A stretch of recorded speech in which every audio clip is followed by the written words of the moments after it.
تراوی تراوی کی نماز لوگ شبہ میں پڑ گئے کہ یہ شاید کوئی الگ نماز ہے۔ آپ حضرات بالکل یقین جانیں، اللہ گواہ ہے کہ دنیا جہان میں دفتر حدیث میں ایک لفظ نہیں کہ رسول اللہ نے رمضان شریف میں کوئی نئی نماز پڑھی، کوئی نئی نماز نہیں پڑھی، ایک رکعت نہیں پڑھی۔ وہی نماز تہجد جو آپ کی عادت تھی وہی پڑھتے تھے، وہی 11 رکھتے تھے، لمبا پڑھتے تھے، ان کو خوبصورت بنا کر پڑھتے تھے۔ اور یہی حضرت عمر رضی نے حکم دیا جب انہوں نے 2 قاری مقرر کیے۔ پہلے انتشار تھا کہ لوگ اکیلے اکیلے پڑھتے یا 2 3 مل کر کئی جماعتیں الگ الگ کرتے۔ انہوں نے کہا یار اگر اس وقت ہی تم نے پڑھنی ہے تو بہتر ہے کہ میں تمہیں ایک امام پر اکٹھا کروں۔ پھر ایک دن آئے، جماعت ہو رہی، آپ نہیں شامل ہوتے تھے، نہ حضرت علی ہوئے نہ عثمان ہو، کبھی اس جماعت میں شامل نہیں ہو، اور اعلان بھی فرمایا کہ اس سے بہتر ہے کہ آخری حصے رات میں پڑھیں۔ حضرت عمر نے ساتھ ہی فرمایا کہ اصل وقت تو وہ ہے، مگر اگر تم پڑھتے ہو تو چلو پڑھ لو۔ تو یہ بعد میں پھر جب نام تراوی ہو گیا نا تو لوگوں نے 2 نمازیں پھر بنا دی، تہجد الگ ہے، تراوی الگ ہے۔ آپ نے کبھی ایسا نہیں کیا کہ اگر یہ نماز پڑھ لی ہے 11 رکھتے تو پھر پچھلے حصے میں پڑھی ہو۔ اب بھی آپ مسئلہ یاد رکھیں کہ جب 4 فرض اور 2 سنت پڑھ لیتا نا آدمی، اب جو نماز شروع ہوتی ہے نا، بے شک آپ بطری پڑھتے ہیں، یہ عشاء کا حصہ نہیں ہے، یہ قیام اللیل رات کی نماز کا حصہ تہجد کا، جو آسانی کے لیے ہمیں اجازت مل گئی ہے کہ جو 11 رکھتے ہیں بھی اگر کوئی شخص محسوس کرے کہ میں نہیں اٹھ سکتا پچھلے عشاء کے ساتھ ہی پڑھ لے، تہجد ہو جائے گی۔ وہ 11 رکعتوں کا حق ادا ہو گیا، تھوڑی پڑھ لے تب بھی ٹھیک ہے۔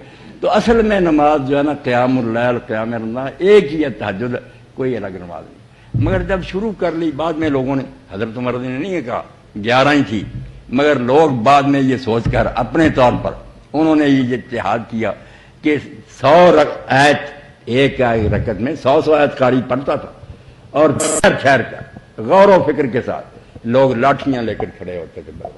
انہوں نے کہا نفل ہے، تعداد رکعتوں کی بڑھا دو، آیتیں گھٹا دو، رکوع سجدے جلدی ہو جائیں، خون اتر آتا ہے۔ پھر بڑھنے شروع ہو گئے، 16 20 24 28 32 36، مدینہ شریف کی مسجد میں پھر 36 اور 3 وتر، یہ ہوتے رہے بہت مدت۔ امام مالک رحمۃ اللہ علیہ نے جب وہ سنبھالی، انہوں نے کہا یہ تو یزید کے زمانہ سے پہلے سے آ رہا ہے، مسجد نبی 39 ہو رہی تھی تو نفل سمجھ کر لوگ پڑھتے، کوئی حرج نہیں۔ اب انہوں نے یہ شروع کیا کہ 4 رکھتے جب پڑھتے تھے نا، اس کے بعد بیٹھنا شروع کیا، اس کو عربی میں کہتے ہیں ترویحہ، راحت کرنا، ذرا آرام کر لینا، لیٹ لے، ذرا سستا لے، ترویحہ 4 رکعتوں کے بعد۔ مگر وہ عرصہ اتنا ہی تھا، اب بھی کتابوں میں لکھا عمل نہیں کرتے، ایک بات گلے میں پڑ گئی ہے نبھا نہیں سکتے، کہ لکھا تو یہ کہ ترویحہ اتنا لمبا کرو جتنی دیر میں 4 رکعتیں پڑھی ہیں، جتنا ٹائم 4 رکعتوں پر لگا نا اتنی دیر بیٹھو، نفل پڑھو، بیٹھے رہو، لیٹ جاؤ، نیا وضو کر لو، راحت کرو۔ مگر انہوں نے دیکھا اس سارا ٹائم بہت، اب اتنا ہی ہے، سبحان ذی الملک والملکوت، بس یہ پڑھتے ہیں، اپنی طرف سے جعلی ایک تسبیح بنائی ہے، کہیں اللہ کے رسول نے نہیں بنائی، وہ پڑھ کر نہ پھر نہ سبحان اللہ، بہت اچھا کیا ڈاکٹر ہے، کوئی دعا نہیں ثابت، سیدھا آپ آرام کر، اکٹھی 11 پڑھتے تھے، یہ درمیان میں 4 رکعتوں کے بعد تھک کر آرام کرنے لگے، اس کا نام ترویحہ رکھ لیا، اور پھر اس نماز کا نام ہو گیا صلاۃ التراویح۔ وہ نماز ہے جس میں ترویحے آتے ہیں، وقفے وقفے نا، تھوڑا تھوڑا آتا ہے آرام کرنا۔ تو یہ اللہ نے نام نہیں رکھا، رسول نے نہیں رکھا، کسی صحابی نے نہیں رکھا، وہاں ایک ہی نام ہے قیام اللیل، کہ رات کے وقت اٹھ کر اللہ کو یاد کرو۔ مسئلہ ہے کہ یہ عورتوں کی نماز تراویح کا کیا ہوگا؟ نماز تراویح کرانا یہ مکروہ ہے کہ جماعت کی شکل میں، تو اس کے بارے میں کیا فرماتے ہیں؟ کوئی مکروہ نہیں ہے، کیوں مکروہ ہوگی؟ کہتے ہیں کہ عورتوں کی نماز کی یہ مکروہ کی دلیل کیا ہے آپ کے پاس؟ کہ آپ جو کہتے ہیں کہ اس کی مکروہ نہیں ہے تو اس کی دلیل وہ مانگتے ہیں کہ کیسے دے؟ آپ یار عجیب گاڑی چلاتے ہیں الٹی، کہ جو مکروہ کہہ رہے ہیں کہ یہ کام ناجائز، دلیل تو انہوں نے دینی ہوتی ہے۔ جو کسی کام کو کہے نا ناجائز، یہ کلیہ یاد رکھیں، تراویح نہیں، جب بھی کوئی کہے گا یہ ناجائز ہے دلیل اس کو دینی پڑے گی، کہاں اللہ رسول نے اسے روکا؟ ورنہ ساری امت جانتی ہے کہ الاصل فی الاشیاء اباحہ، جس کو روکا نہیں وہ آٹومیٹک حلال ہے، روکنا ہوتا تو اللہ رسول روکنا دیتے۔ کلیہ یاد رکھے، آپ الٹا ہمیں تنگ کرتے ہیں کہ دلیل تو وہ دیں کس نے روکا، اور دلیل بھی سب کے پاس موجود ہے کہ حضرت عمر رضی اللہ تعالیٰ نے جب بعد نماز کا اہتمام فرمایا تو اسی وقت حضرت ابی بن کعب کو مردوں کے لیے مقرر کر دیا، تمیم داری کو عورتوں کے لیے کر دیا، وہ عورتوں کی امامت کراتے تھے، اس لیے کیوں نہ جائے؟ اور اگر عورتیں خود بھی کسی جگہ اکٹھی ہو کر ایک کو امام بنا لیتی ہیں، وہ صف کے درمیان ہی کھڑی ہو کر نماز پڑھاتی ہے، بالکل درست ہے۔ ام المومنین عائشہ رضی اللہ عنہا ام سلمہ خود جماعت کراتی تھی. مکروہ وغیرہ جو کرتے ہیں یہ ظلم کرتے ہیں.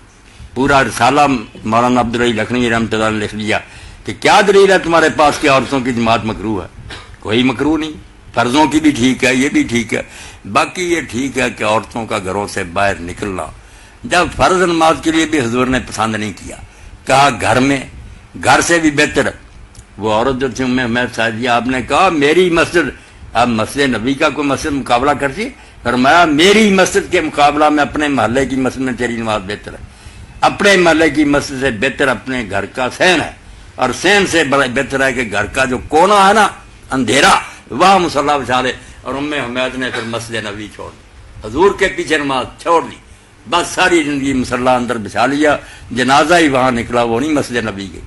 اس لیے مسئلہ تو ٹھیک ہے کہ ان کو جانے کا کیا ہے, گھر میں پڑھے مگر جماعت نہیں مکروہ, کوئی منع نہیں, اگر جاتے ہیں تو نماز ٹھیک ہے. جزاکم اللہ خیرہ. اس خوبصورت جواب جی ہم نے پوچھنا تھا کہ حضرت عمر رضی اللہ تعالیٰ نے ہمیں پتہ چلا ہے کہ 20 دن تراویحیں پڑھائی ہیں, 30 دن 30 دن تراویحیں پڑھائی ہیں, تو رسول پاک نے 3 دفعہ پڑھائی ہیں. ہاں تو اس کے متعلق ہمیں تفصیلاً ذرا بتا دیں.